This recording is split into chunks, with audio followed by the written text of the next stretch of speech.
And this is Dan. What's up, Dan?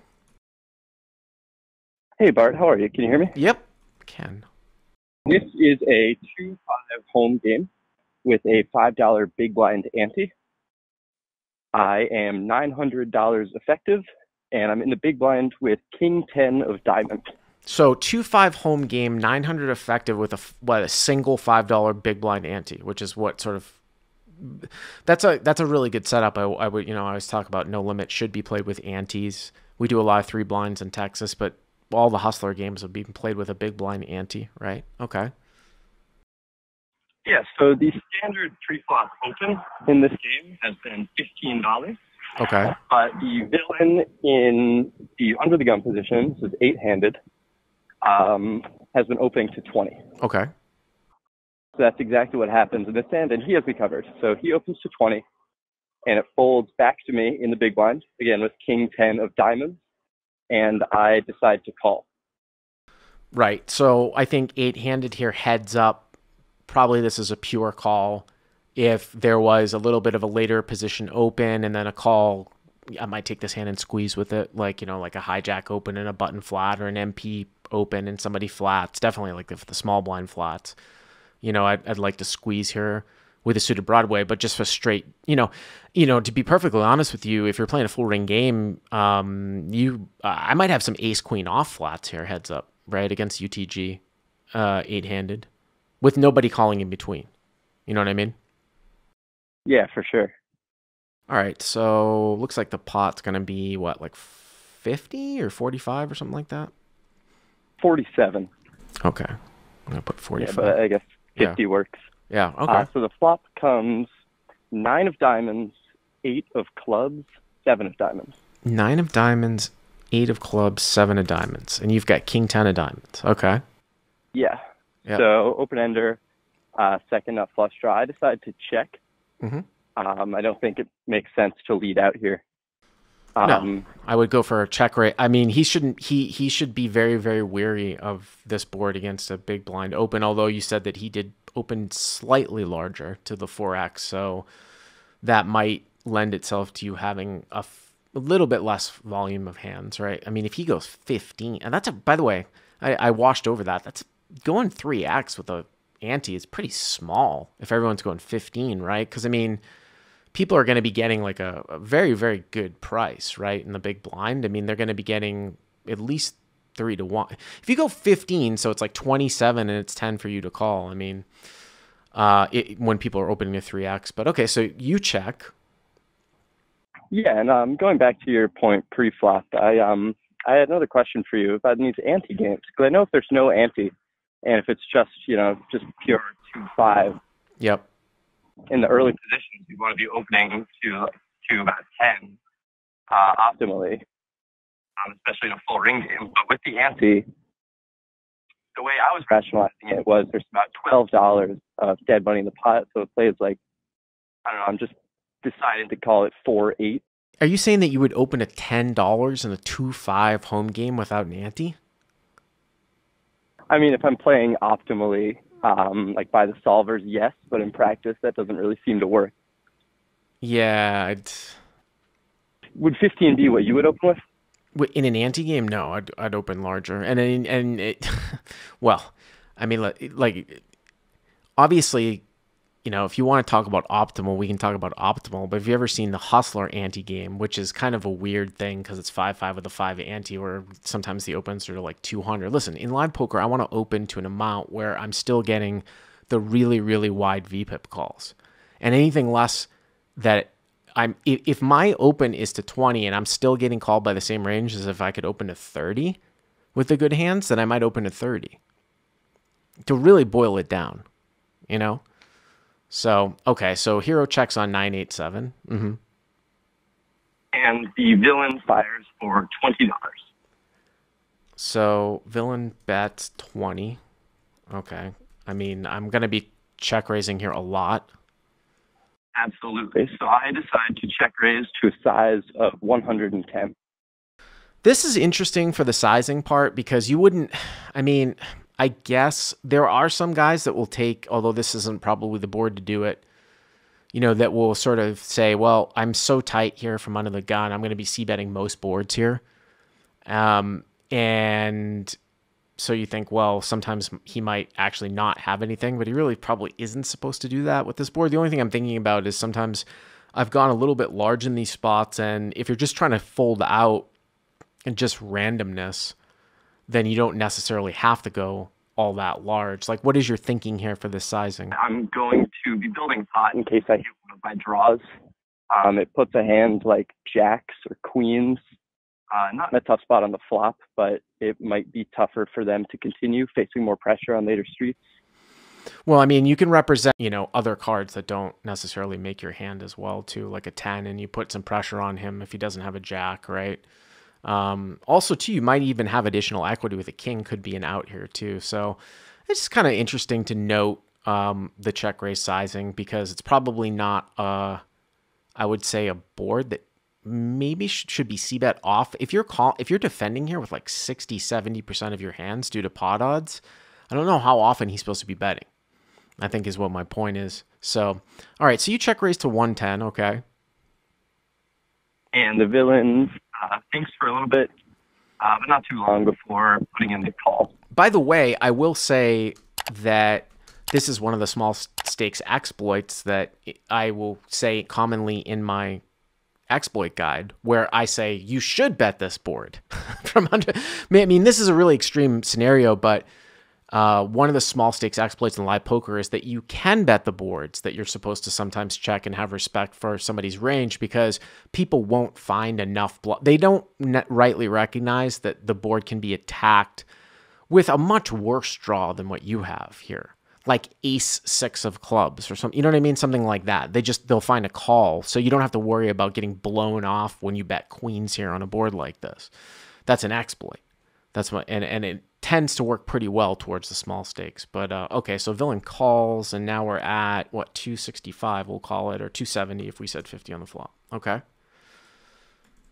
Yes. So then the turn comes the king of clubs. Okay. That's so I make top pair. Brings in a backdoor flush draw, and in the moment I was putting a little bit more weight on the backdoor flush than I would looking back on it, because it's tough for the villain to continue with just, like overcards with clubs. Well, not to your 150. Yeah, I mean, what is he going to... the clubs that he has here are the 10x of clubs, right? I mean, maybe some maybe ace jack of clubs or something like, it's comprised of 10x and jack x of clubs. Maybe ace 6 of clubs, if he opens that, ace 6. Ace 6 of clubs, 6-5 of clubs would be a loose open under the gun. Also 7-6 of clubs, which is a pair, and the bottom end of the open ender. Yeah. This is an interesting turn. This is an interesting turn card, though, because I don't know if your hand now has gone up, like in terms of showdown value. And do you want to, depending on what you do here on the turn, you got to ask yourself, I could even see, you might say that you can value bet effectively across this turn because overpairs are continuing to call you. So now you really only lose to aces. I mean, obviously there's one combo of kings, right? But like the 10, you have a 10 in your hand, but 10s, jacks, and queens, this is a blank, right? For those hands, if they think that you're doing it with like a two-way draw. Right. And in the moment, I was also thinking if the villain had aces without a club or a diamond, or even with just aces without a diamond, I think I have 20 outs to beat that hand. But obviously, that's just one combo of one hand that the villain could possibly have. But it factored into my decision to bet 175 on this turn card. That's an interesting sizing here. 175. I'm trying to think about the sizing that I would use, because I could see a case for going small, like you're making it look like a block to get called by everything. But 175 still probably going to call with all the hands that are continuing. I guess my point is that, like, do you see this as value here for this sizing? I wasn't sure. I took a long time before making this bet. And again, I think I did put too much weight on backdoor clubs coming in. or the backdoor club draw coming in, Yeah. which made me want to size up a little bit more. Well, I mean, there's many more just made hands than backdoor clubs. I mean, I think you're kind of stuck with the backdoor clubs thing. I mean, there's a few combos of clubs, but there's a bunch of combos of overpairs. I think checking here has merit sometimes too. You might see a reverse free card, and again, I think it's really, really close between a value bet and a check, and then the question becomes, if you want to go for value, what kind of sizing? Because if all the made hands are continuing to call you, because this is a high blank, you're either ahead or you have a lot of equity too against the those types of hands, which would just be like aces. You can't have king X of diamonds because you have it. So it's interesting. So you bet 175 and what happens? Well, the villain called again. Okay. And another reason why I decided to bet was to deny some equity from hands like 10-9 or 7-6, and hands that have like a pair and a straight draw. Yeah, but you have those hands crushed though, because you have diamonds, right? I mean, those hands are crushed. That's true. I mean, how many outs does 7-6 have here when you have king 10 of diamonds? Yeah, not a lot. No, yeah. I mean, it's just. I also think, looking back on it, my hand's really good to just check call down on safe rivers. So I do block the absolute nuts like Jack 10. And like you said, I block like King X of diamonds, especially because my king is likely dominated against the under the gun opener. I just think it's really, I mean, the live chat the consensus seems to think that checking is sort of the good play, and I can get on board with that, but I do also think that there could be some value to be had here too. Now, this would be different than if like the caller had queen 10 of diamonds. I think that now it's starting to go like, no, this is a little bit too thin to think that you've got the best hand. But with king 10 of diamonds being sort of a disconnected high brick, it would be, it's a fun exercise to think about at this point. After the pre-flop raiser bets and calls the check raise, do we think that the caller has the best hand right now? Like if it went to showdown, does the caller have the best hand? Now, we have additional information because the guy called. But I'm saying before we set up the turn bet, we check raise with king 10 of diamonds, the UTG calls. Now the turn is an offsuit king. At that point, do we have the best hand? It's probably really close. You know what I mean? Now that he's called, obviously it probably would maybe weight it towards a little bit the UTG having possibly a better hand, or at least he's stronger because now we have additional information that he's called. But okay, so 620 to the river, right? Yeah, and my stack is a little bit, I think it's 595 right now. So I have about a pot size bet left behind. Mm-hmm. You have 595 left. Okay. Yeah, the river's very confusing. Okay. It is the 10 of spades. Well, 10 of spades, I mean, this is, I think, one of those ones where it's a check evaluate, right? It's a check evaluate, and depending on the sizing, I can sort of get on board with a check fold because I don't think aces is going to, I don't know if aces is turning the hand into a bluff here, right? There is a fair amount of Jack X, and then if he has like 10X that's two pairs, probably getting checked back and you're going to win. So I can't get on really, I don't think I can get on board with betting here. Like it would really, really have to be something. I mean, I suppose you could go down the line and think that the guy might call you with like aces here because he thinks that you have 10X, but then you have to sort of be turning that into a bluff, and a 6 and a jack is a straight here. So I think this is a check, for sure. I was debating about checking, and the thought crossed my mind, which could just be wrong, is that I think the population in general is more likely to bluff if I check than if I bet a very small blocker bet. Because I don't think there are a lot of natural bluffs here. Having diamonds definitely restricts the amount of draws that the villain could be calling with on flop and turn. Well, I thought you were going to say something that I was going to 100% disagree with, because I thought you were going to say you think the general population bluffs here more than calls with worse. And I was going to be like, that's, in general, that's again like a sort of a small stakes thing where that maybe not on this particular hand, but just in general, I don't think that's a sound approach. that's why we can go really thin from out of position. But he's going to have to turn something into a bluff here, though, right? That's what I'm saying. Like, you got to what is he turning into a bluff here? Like, give me some hands that he's turning something into a bluff here. I mean, the only hand I can think of would be maybe ace queen of diamonds or ace five of diamonds. Right. And those probably would be bluffs, but that's not many combos, you know? Right. So yeah, so I was thinking I can go very, very, very thin and get called by 10-9 or aces or 9-8 or some of these two-pair hands. So I decided to bet 1/12 the size of the pot, which is $50. So this is a pure block bet.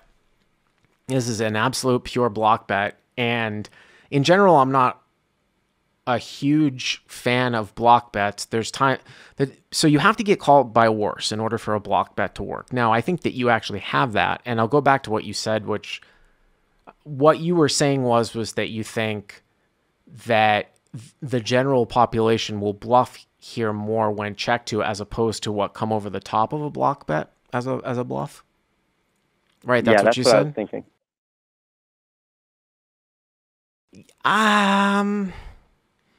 I could probably get on board here with it because, again, like, it's just one of these spots where if you do make a very small bet here, he is going to have to turn something into a bluff. He's going to have to turn something into a bluff here most of the time. He doesn't end up with nothing.